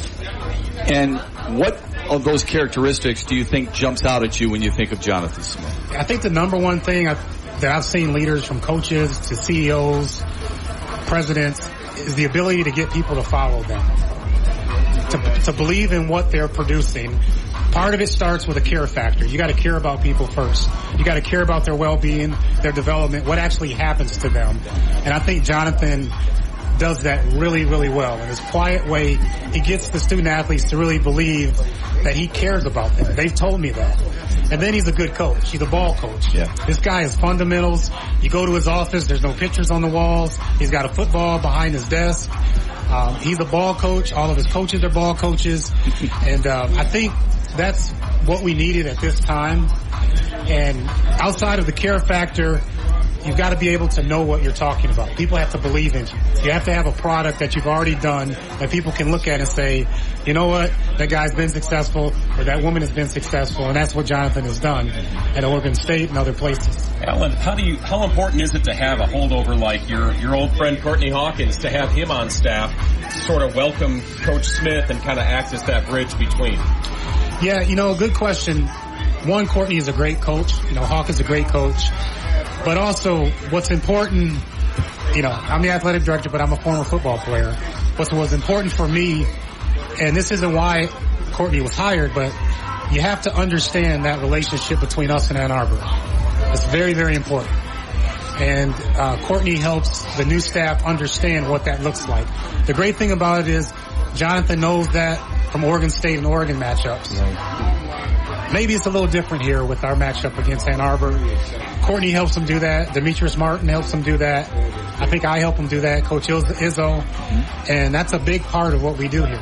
Alan, Steve and I were invited a couple of weeks ago to the donors party on the stadium floor. I hadn't been in there in a while. I don't know why I overreacted. I could not believe how fabulous that grass field is. And those of us on the floor were arguing because they thought it was artificial turf. I've never seen a grass field. When people watch on television tonight and they look at that, they'll think, well, that's got to be artificial. I don't know how Michigan State's agronomy department. I know this is a big I don't know what you played on here, but I was shocked at how fabulous that grass field is in the stadium. Yeah, I played on what would be considered, it was called astroturf, but it was more like concrete. Andy and our turf grass people do a great job. I mean, that's his baby. He takes care of it. He doesn't even like us to practice on it, and that's one of the things Jonathan is a little different. Jonathan actually likes to practice at the stadium. He likes to be in the surroundings where we're going to play a game. But it's the best in the country. When you see it on TV tonight, people, we were arguing. Yeah. Well, you were there. Yeah. I looked at that field. I said, Augusta National's got nothing on this place. It's that good. I mean, it is absolutely that I've gotten asked questions quite a bit about our field and what other teams have gone to. We will be grass as long as I'm here. So before I let you go, you're awesome. You're honoring Mark D'Antonio in the Ring of Honor coming up here later on this month, correct? Correct. So he'll be here, and that goes up. We're running out of a few places to put the Ring of Honor because there's a lot of guys that are up there. Every one of those names that are up there in the stadium, though, they take me back to, every era here has been a fabulous era in a lot of different ways, and it's understandable why he's going in there, too. Yeah, Coach D will actually be here today for today's game, but Ohio State, we're going to honor him in the Ring of Honor. He goes into the College Football Hall of Fame in December, and I think I'm very similar to a lot of alumni and fans in that era, that stretch from 09 to 16, my kids grew up in that. And, Rose Bowl, Cotton Bowls, all of the Big Ten championships, the players that came out of that era, the field that we had, dominating teams that we have rivalries against. He brought so much to this community. He's very special to what we do, and I'm excited that he's going to be up there permanently. Absolutely. Well, let him, Alexander, you want to say something? Ask Alan something before. This is our star right here. We're losing her to ESPN next week. I don't know I don't know about that, but I do want to circle back to one thing you said about Coach Smith. The first thing you have to have is to care for your community, right? Care for your team. And I do want to point out that there is a fundraiser tomorrow for Amarion Smith and his family, and that was something that our team is heading. That is something that the athletic department is getting behind. That's 2 to 5, correct, at McDonald's on Saginaw? Right. So you know what? Our players are going to be out there. We want to rally around our Spartan family. And again, that's something that you've acknowledged that we see Coach Smith embodying. And that's something that as a Spartan community, we want to embody with his family too. So if you get a chance, come on out, 2 to 5, Saginaw and Lansing. Players will be there and just, again, supporting one of our local fellow Spartans. It's absolutely on my schedule. I plan on stopping by. Great. Can't wait to see you there. Thank you, Alan. Right. Appreciate it. Good to see you, Alan. Good luck this season. We thank Alan Haller, Michigan State's athletic director. Can you guys, I got to go do the news. Yeah, I got one more. We got to keep you for one more segment. Good to see you. Thank you, sir. Appreciate you stopping by. Yeah. All right, we will be back in just a few. We are live at Munn Field at Spartan Stadium for the Price Right RV Lansing Sports Network Tailgate Show. Back after this. Is Elena Lee of the Okemos High School girls golf team, and it's brought to you all season long by Doubting Industries. It's time for another game day weather update. As MSU begins its new football season tonight, we are keeping a very close eye on the forecast as some scattered showers and thunderstorms are possible this evening. Now, the good news is that all of the rain would move out before the game is done, but we'll keep an eye on the sky and make sure you pack the rain gear because some thunderstorms are kind of a big deal. Pick up a large with your choice of flavored crust for $14.99 each. Order today on HungryHowies.com or download the app. Hungry Howie. It's time for another game day travel update delivered by Hungry Howie's. Traffic still slow, 127 northbound, just south of I-96, all the way up to Trowbridge Road, up to Grand River and Saginaw exit, not only because of people coming in to watch for the Michigan State game, but the massive traffic construction that's going on there, which will be in place until December. 496 eastbound between Cedar Street and 127, that's still slower than normal, and it's slow on Grand River in East Lansing, as well as the main arteries coming into town from the south, Hagedorn Road, Harrison Road, etc., etc., etc. Your game day travel update is delivered to you by Hungry Howie's. This is the Lansing Sports Network Spartan Tailgate Show, presented by Price Right RV with the Dean of Sports, Tim Staudt, and Steve Goff. Now, from the mobile Sparky Electric Studios at the stadium, this is the Lansing Sports Network Spartan Tailgate Show. Coming to you live from Munfield and powered by Sparky's Electric, this is the Lansing Sports Network Spartan Tailgate Show on the Lansing Sports Network, 1240 WJIM, Lansing's Big Talker and Classic Rock 94.9 MMQ. Brought to you by Price Right RV. It's time to get out and enjoy the outdoors. Let Price Right RV show you how to experience all Michigan has to offer in a new RV. Visit Price Right RV in DeWitt on Old 27 and PriceRightRV.com. Don't plan your vacation, own your vacation with a new RV from Price Right. Coach Jonathan Smith has brought two of the top coaches in the country with him to the Spartan program, defensive coordinator Joe Rossi and offensive coordinator Brian Lindgren. And I've said it before, there's lots of moving parts to both of their playbooks, eh, Tim? There are. Our offensive keys to the game, to me, center very simply around a couple of aspects. Number one is for every football team, especially in game one. How many turnovers, how many penalties? If you commit to penalties and turnovers, you're helping the other team. If Florida Atlantic's a 2-touchdown underdog, anything like that's going to make it more available for them to stay in the game, let alone perhaps win the game. The other thing is you have a new quarterback. He has never started a game. He had some time at Oregon State with Jonathan Smith as a freshman last fall, came here. He's being well paid with name, image, and likeness money. There's pressure on him. Can he have success early and by that move the ball, get Michigan State down, get him a lead, and let him relax? He's got a lot of confidence, I can tell you that. He's wondering, can he possibly be the best quarterback in the Big Ten or the country if things go his way? He's a very confident kid. Will the offensive line protect him? There are a number of new people on the offensive line at Michigan State this fall. Amongst all these new players, there are a lot of new ones. And if there are backup players in the game, is the depth going to be a good enough situation that Michigan State can have success enough on offense tonight to beat Florida Atlantic? I would say those are the offensive keys tonight. Offensive keys of the game with the Dean, Tim Staudt, brought to you by Price Right RV, as they'd like to hand you the keys to a new or used RV from their lots in DeWitt or Sterling Heights. Alexandra on the other side of the ball, Joe Rossi's defense has to lock it down early today. What do you suppose are the Gazelle Investment and Wealth Management defensive keys to the game? In addition to what Shep was mentioning earlier, how about the penalties? We talked about how last year they had one of the most penalized teams. We've got to really reduce the amount of penalties that come in, right? Yeah, I would say in terms of one of, again, the most penalty teams. In addition, though, we are going up against one of the teams that has had the least amount of possessions of their entire season last year. Sure. So looking at what we are able to do in terms of our defense, hearing what Coach Smith has said, you know, we have continued to be on track in terms of spring game, in terms of our training camps, in terms of the progression that we're looking to see. I think something interesting that he's doing, you know, we are switching in, offense and defense. We have a couple players that are doing both. So very curious to see what that looks like on the field. And again, we have some things to learn from the Owls. We have some opportunities here at play.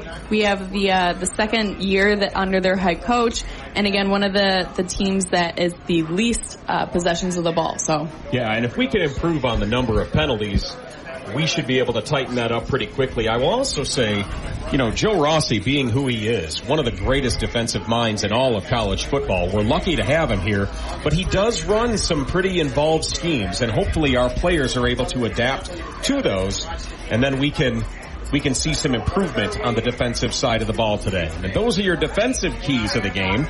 Brought to you by Gazelle Investment and Wealth Management. General information only, not intended to provide specific advice or recommendations for any individual. So not my shopping problem? You're right. Okay. To determine which investments may be appropriate, consult your attorney, accountant, and financial advisor before investing. Securities are offered through LPL Financial, member FINRA SIPC. Well, the Spartans are hoping to deliver today, Alexandra, and we're going to deliver yet another traffic update, courtesy of Hungry Howie's in just a few. Hungry Howie's, famous for flavor, and for a limited time, you can try the Pickle Bacon Ranch Pizza or Backyard Burger Pizza for just $14.99. Order today at hungryhowies.com. Hungry Howie's.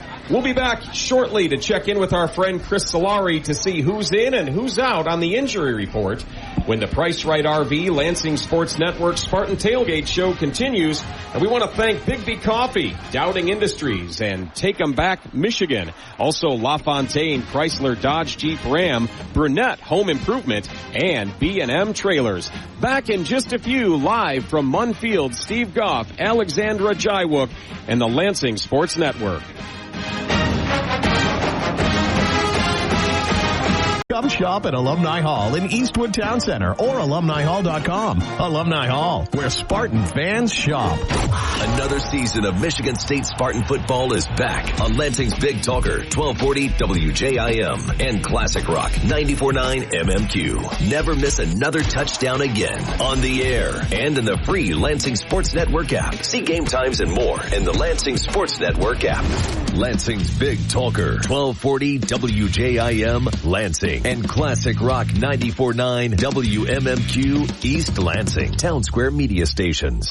It's time for another game day weather update. As MSU begins its new football season tonight, we are keeping a very close eye on the forecast as some scattered showers and thunderstorms are possible this evening. Now, the good news is that all of the rain would move out before the game is done, but we'll keep an eye on the sky and make sure you pack the rain gear because some thunderstorms are... They're kind of a big deal. Pick up a large with your choice of flavored crust for $14.99 each. Order today on HungryHowies.com or download the app. Hungry Howies! It's time for another game day travel update delivered by Hungry Howies. Traffic still slower. Let's try that again. 496 eastbound is slower than normal because of the coming in from the west side because of the people coming in for the big game tonight, as well as the construction going on 127 both directions between Grand River and I-96, and it is slow in the northbound lanes on 127 between 96 and the Grand River exit. That construction is going to continue until December. Your game day travel update is delivered to you by Hungry Howies. This is the Lansing Sports Network Spartan Tailgate Show, presented by Price Right RV with the Dean of Sports, Tim Staudt, and Steve Goff. Now, from the mobile Sparky Electric Studios at the stadium, this is the Lansing Sports Network Spartan Tailgate Show. Welcome back to the Price Right RV Lansing Sports Network Tailgate Show here on the Lansing Sports Network, 1240 WJIM, Lansing's Big Talker, and Classic Rock 94.9 MMQ. Broadcasting live and powered by Sparky's Electric. Steve Goff here. Matt Shepard from the Michigan Sports Network has vacated the premises. Away? Yeah, I think I think he did. Yeah, he had to go. Bye-bye. But you know what? I got to spend some time with him earlier today. He was in our studios earlier this morning broadcasting his show, which starts on our airwaves officially on Monday, which we're excited about. Also, Tim Staudt on his way back to the TV studio. You'll see him tonight on WILX Channel 10, and he'll be there comfortably in the studio, not out in this heat like myself and the awesome Alexandra Jaiwook from the Lansing Sports Network, who's making her tailgate show debut and doing a fine job. Tim Staudt is like ready to have you hired by ESPN, and we're not letting you go that easily. I can tell you that right now. Don't worry, I've got my anchors in this field, in this community, and with the Spartan Network. So. That's what I like to hear. It does take a village to make this happen, Alexandra, and I do want to thank Brock Palmbush, who's back working hard in the air-conditioned studios on Pine Tree Road of the Lansing Sports Network, and also my guy, Mr. Nathan, our engineer, who keeps us on the air, rocking and rolling and whatnot. And, of course, the lovely and talented Becky, who's here from our sales department, helping to set things up here, too. So it's taken a lot of folks to make this happen, but we sure do appreciate you listening this afternoon as we get ready for Michigan State versus Florida Atlantic. Alexandra, you and I have had a chance to attend some press conferences and to hear Coach Smith speak. You know, again, I want to ask you, as a Spartan grad, an alumni, and a proud one at that. There's not too many people who bleed green and white the way you do. What do you think, Coach Smith? What do you think one of his redeeming qualities are? What do you think is so special about him? You know, I continue to go back to the values that he believes in and the values that he instills. You see him take a press conference, for example, the way he addresses the media, the way he addresses his players. We were fortunate to see one of the summer training camp press conferences, and we had Jack Velling out.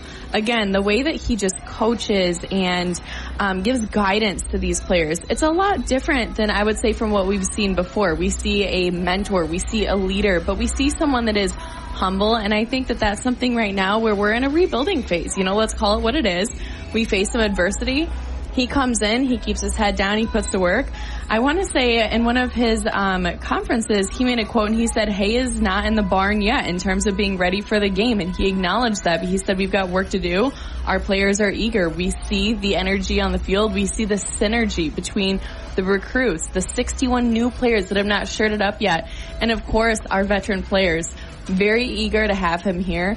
I really am one of his biggest fans in terms of what he can do for this campus, for someone that has graduated from here in the past 10 years, from a believer of the program and the university. And I think that this was one of our best decisions in terms of hiring from the overall athletic department. Something that's happening more and more these days is a blended family in America. Yes. And I kind of feel like that's what we have here. The number of people that wanted to follow Coach Smith, from out west, and to follow him here, his recruits and the players that had already played for him. It's interesting when you can bring 3 or more of those players all the way across country. And you know what? Not even to that, but look at our captains that we have that are leading our team to, might I say, a victory season. We have 3 out of 5 of our captains that are transfers. Yeah. Does that not say something, not only about the people that he's bringing over, but the way that the current team has accepted them, the way that they have led the team? Again, I go back to Jack Velling just because we've seen him a lot over the course of training camp, but he is an all-American, all-around leader. The continuous players that we have as far as captains go, they instill and they lead by example. And that's something that we need right now. And not only that we need, but that's something that the Spartan community can respect and something that we can admire. And I agree with that, especially when you talk about Jack Velling. I like the quiet confidence. The low ego, high output. Oh, there you go. Low ego, high output.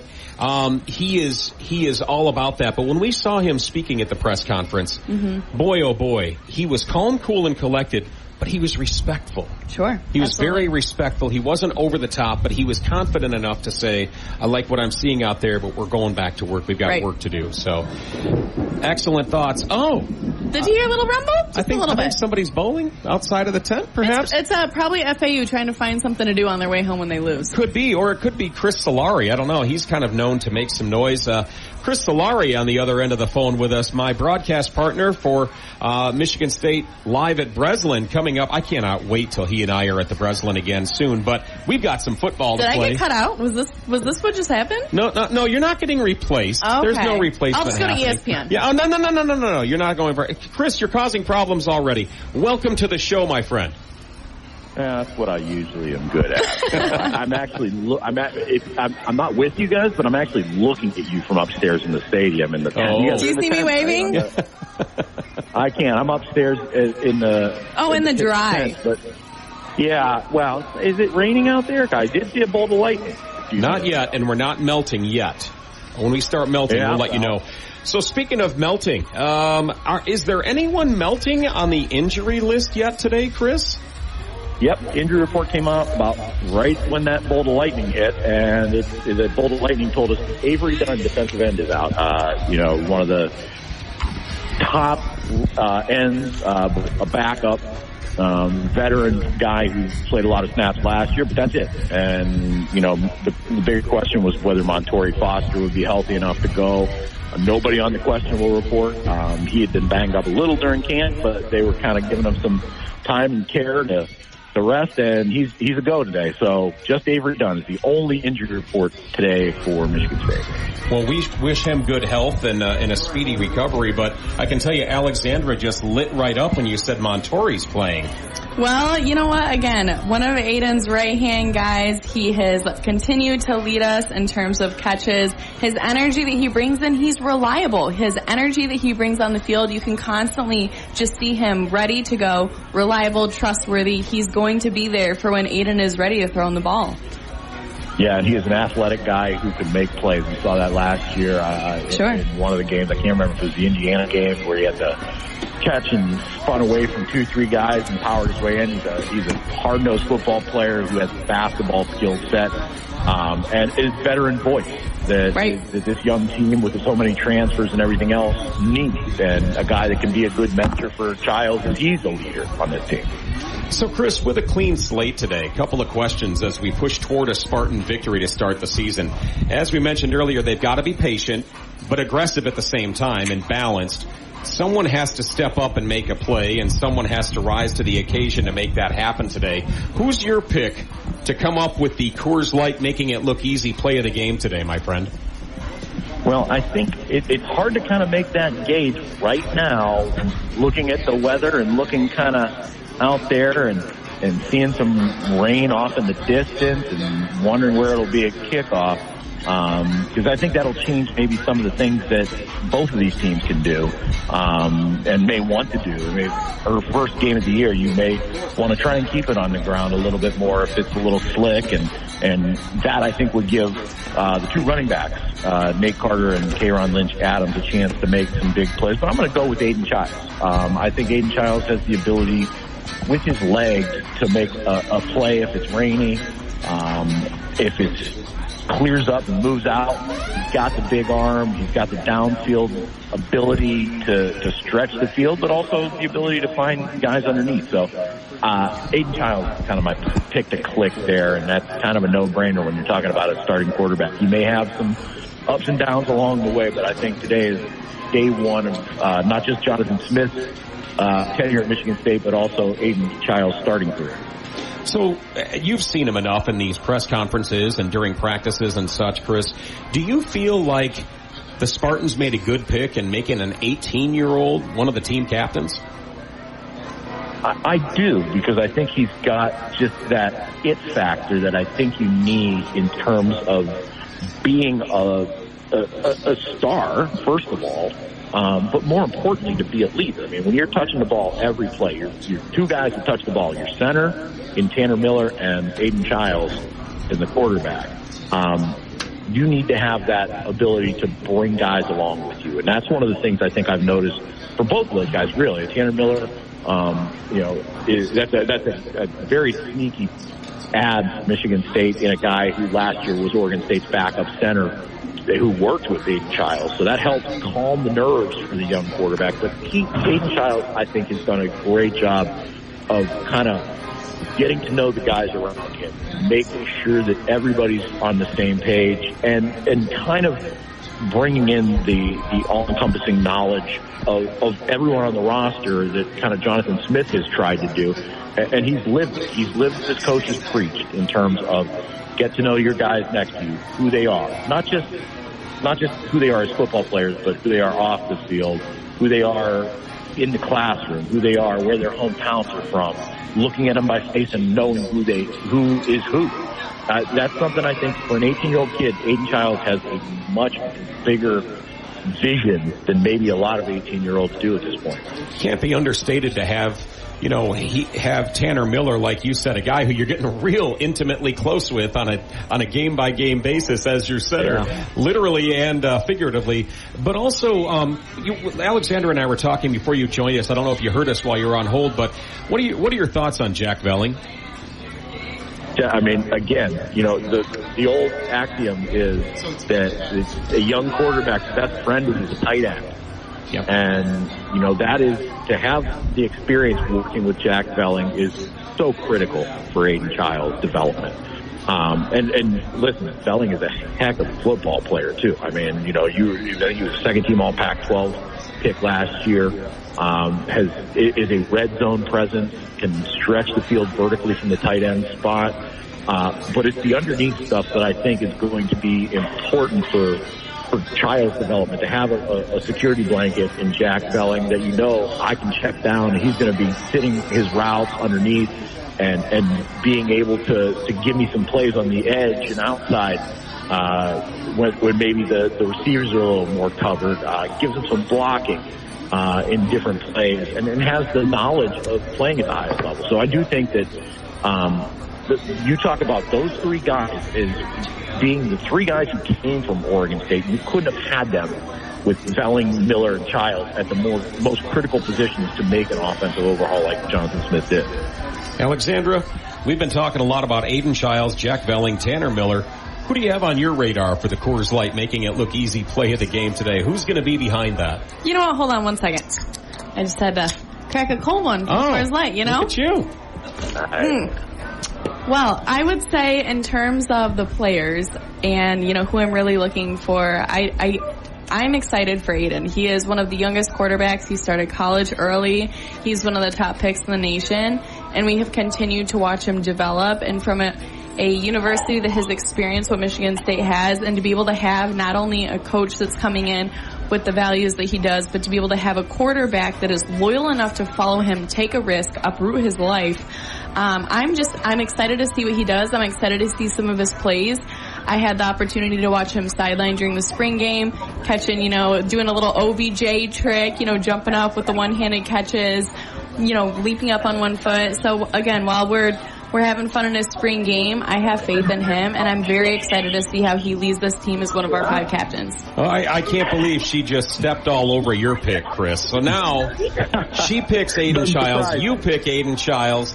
I'm going to go. I'm going to go against it only because I think Aiden's going to have a great game. But just for fun, I'm going to say Jack Velling. And so it's interesting that we all pick players that have followed Coach Smith from out west, Chris. Isn't that a leadership thing? Say that again. I said I think it's interesting that we all picked players who followed Coach Smith from out west. Yeah. And I mean, listen, there's 61 new guys in this roster, and I think 24 of them are transfers. And there's a lot of guys that are coming in beyond those 3 guys from Oregon State at key positions. You know, guys like Luke Newman's going to move into one of the guard spots. He's moving up from Holy Cross. He's got a draft potential. There's K-Ron Lynch-Adams at the backup running back. That gives some boost to Nate Carter. You've got guys on the defensive side like Jordan Turner coming in from Wisconsin and a number of defensive tackles after the attrition. It's been a long month of trying to get guys all on the same page, and really a long couple months since Jonathan Smith took over the program and started instilling his vision to what he sees Michigan State being. Today is the chance for all those guys to kind of coalesce and show what the last few months and few weeks have been like, and what you kind of can really expect from this team moving forward. But you know what, Solari, how hard is it to fill your vision when you have the people that are filling it come with you? I'm sorry, I missed that one. I think we're losing a little bit of breakup here with the... No, you're okay. You had mentioned, you know, Jonathan Smith filling his vision, right, of what he wants this season to look like. But how hard is it to really work and fill that vision when you have so many loyal players with you, willing to back you, to support and fill that? Yeah, it's a big thing. I mean, you know, the biggest thing to make coaching change is building and instilling trust in guys. And, you know, the constant movement around college football now makes that a difficult thing. But I do think that one of the things I've seen from Jonathan Smith, I mean, all the guys that were on the preseason camp roster day one are on the preseason camp roster for game one.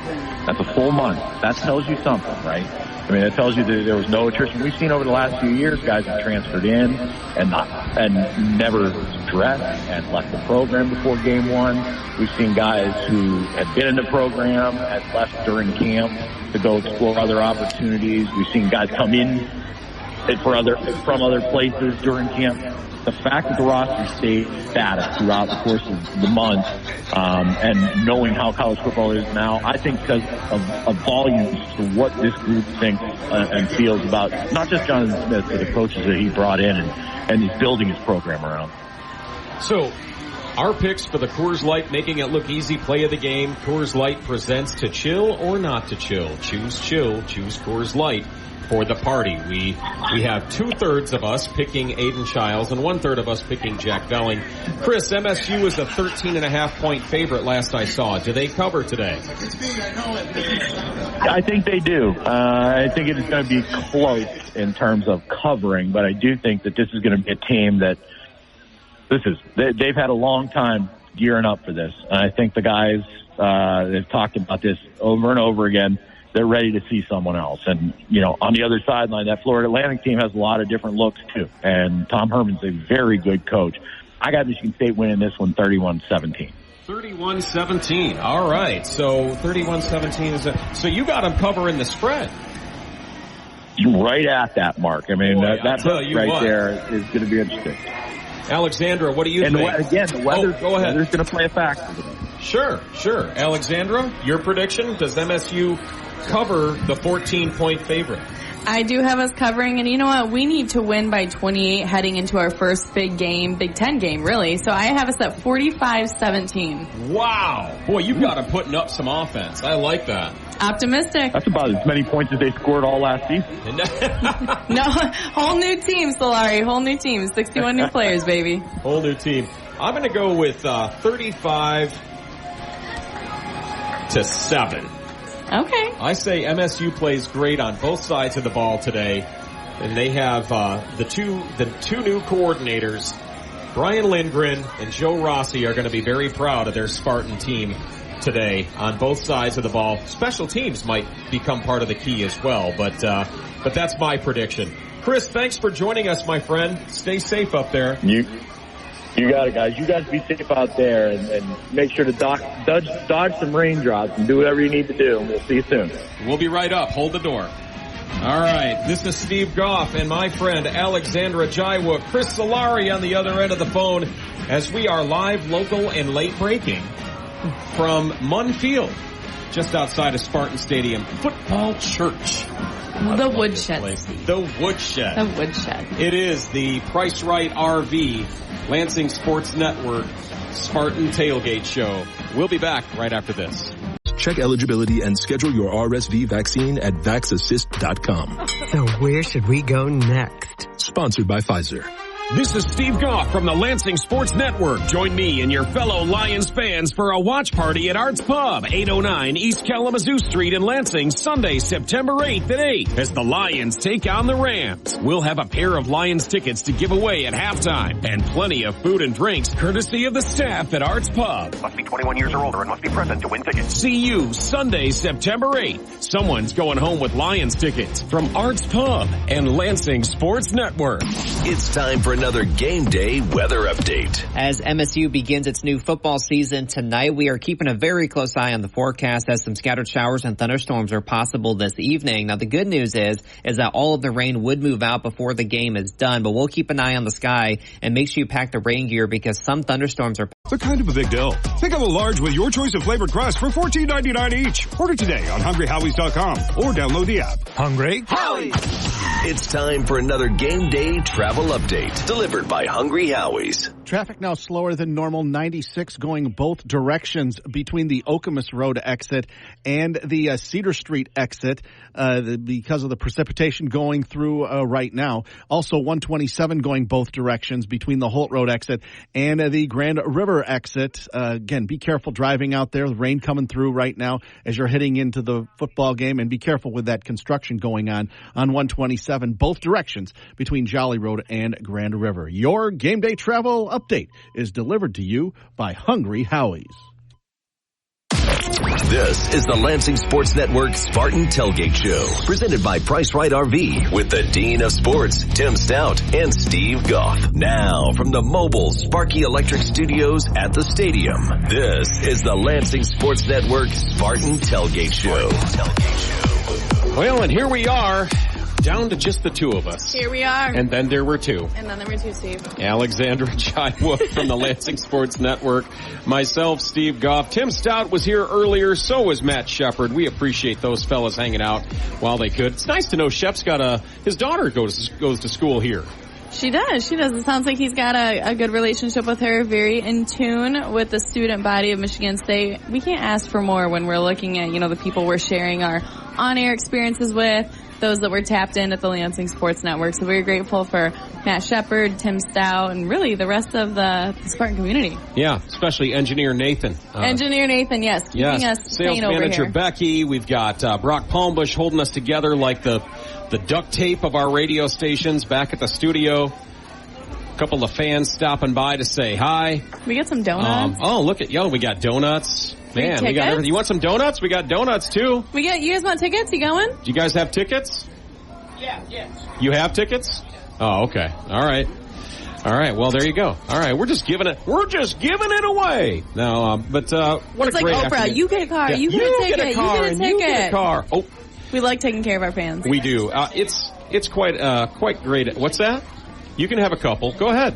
No, he's got tickets. Oh, he's got tickets. He's got tickets. I think he was asking for an extra go find someone donut. that doesn't, though. We'll help you out. Yeah. Yeah, we do have a pair of tickets here from Dr. Rixey, a member of our community who passed away a few years ago, and we've got a couple of tickets that we can give away if anybody wants to stop by. You're looking for tickets last minute, stop by our tent. We're at the Meyer Fan Fest on Munfield. Again, Steve Goff, Alexander Jaiwook from the Lansing Sports Network. What a fun time today. And, the weather, it's like the clouds are coming and going. It's I don't Michigan. know what's going to... It's Michiganing right now. I hear there's snow in the forecast for tomorrow. And you know what? I did hear, too, that we were actually going to get a sandstorm. A sandstorm. My Can you believe that? You can, maybe a hurricane. I don't know. Hey, weather is no joking matter. Here we go. So anyway, great time out here. We appreciate Alan Haller for stopping by, President Guskowitz. I mean, what a chock-full show. Lots of fun today. So again, tonight, kickoff, 7 p.m., Michigan State under the Jonathan Smith regime, taking on Florida Atlantic. Tom Herman bringing them to town to play some ball. Again, Tom Herman's got some great experience. This should be a great matchup tonight. It should. I think we can learn a lot. We've got a young team, but we also are no stranger to the Friday Night Lights. We have not lost a Friday Night Light game with our season opener in over 10 games. So, excited to have our players out here. We're excited to have the fans back out. Thank you for spending Labor Day weekend with us, and thank you just for supporting the Spartan community. You are just chock full of random info. Listen. Breaking the fourth wall. This young lady is all worried today. I don't know how I'm going to do. It's my first time. I'm like, you got this. And sure enough, you are just, one thing after another. So great job today, Alexandra. It's great to have you along. And, look, you got some support out here. They're cheering for you. That's great. That's awesome. I love it. Checks in the mail. All right. So again, we've been doing this since 3:30 this afternoon. We will be back on the air next week too with the Price Right RV Lansing Sports Network Spartan Tailgate Show. We'll be in the warm climes of the studios at 3420 Pine Tree Road. So with Tim Staudt and myself next weekend. Actually, Dalton Shetler in for Tim Staudt next weekend, and Jimmy O'Brien as well. Going to be a lot of fun. So in the meantime, thanks to everyone who was here today. Thanks to our guest, MSU President Kevin Guskowitz, former Spartan J.U. Kalkrick, and actually Spartan for life. Give me a break. Right. I mean, sports analyst and sideline reporter at this point. Absolutely. MSU Athletic Director Extraordinaire Alan Haller, and of course Detroit Free Press beat writer Chris Solari. Thanks as well to my co-host, the Dean of Sports, Tim Staudt, Michigan Sports Network X's and Bros show host, Matt Shepard. So great to have Matt along today. Lansing Sports Network's Alexander Jaiwook, Brock Palmbush handling the mixing board in the studio, and engineer Nathan keeping us live, local, and late breaking, and safe today. I'm Steve Goff. Be sure to join us next Saturday for another edition of the Price Right RV Lansing Sports Network Tailgate Show, powered by Sparky's Electric, as we preview Maryland. Thanks to Hungry Howie's, Coors Light, Quality Tire of Lansing, Alumni Hall, Hager Fox, Big B Coffee, Gazelle Investment and Wealth Management, Dowding Industries, Take 'em Back Michigan, LaFontaine, Chrysler Dodge Jeep Ram, Brunette Home Improvement, and B&M Trailers for helping us bring the show to you. Now, stay tuned on the Lansing Sports Network, 1240 WJIM, Lansing's Big Talker, and Classic Rock 94.9 MMQ for Will Tiemann and the Spartan Media Network's pregame coverage of MSU against Florida Atlantic. They'll take you all the way up to kickoff between the Spartan and Owls at 7 p.m. Till next time, for all of us at the Price Right RV Lansing Sports Network Tailgate Show, go green! Go white, Steve!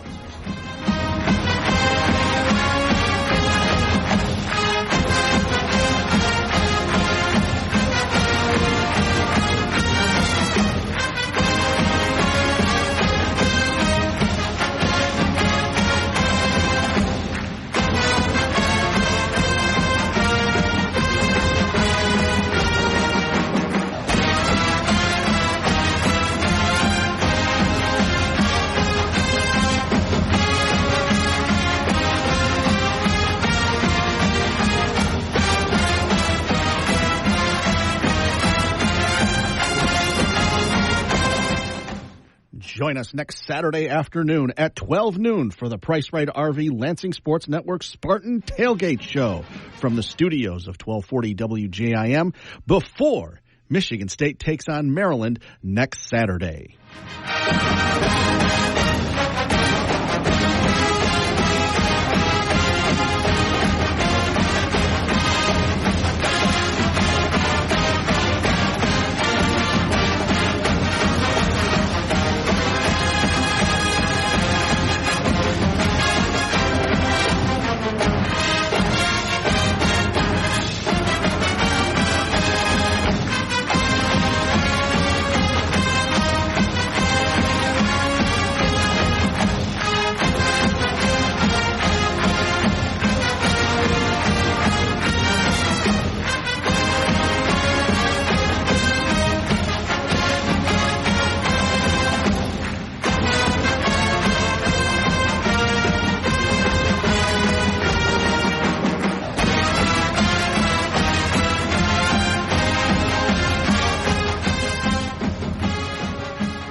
Lansing's Big Talker, 1240 WJ.